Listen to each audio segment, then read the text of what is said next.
Alhaji Ibrahim, me yasa kake so kai wa 'yarka auren dole bayan ka san ba ta so? Tabbas, ina da dalili ya mai shari'a. To ai dalilanka ne kotu yanzu take so ta je daga bakinka.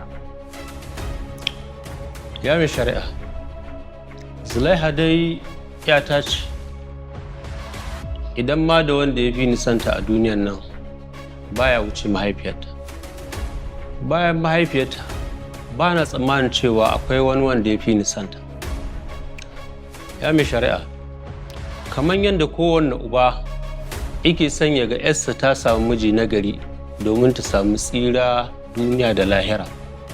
Saboda hakan, wato kaman kare ta ne da ta tsira daga wuta, kamar yadda Allah ya faɗa a cikin Alƙur'ani mai girma. Ku anfusakum wa ahlikum nara. Babu manhajar da baya kai. Alhaji Ibrahim ya ce yana yin mining, kuma da kuɗin mining har ya sai fili, kuma ya ce yana so ya fara gini. Ya mai shari'a, ina girmama masu yin mining da crypto da duk sauransu, domin akwai masu kuɗi a cikinsu. Amma shi mining ɗin fa da yake faɗa bai daɗe da farawa ba. Ya mai shari'a, ya fi shekara 2 suna tare da Zulaiha, ko hoda bai taɓa siya mata. Kullum sai dai ya zo ya yi mata daɗin baki ya tafi. Soyayya.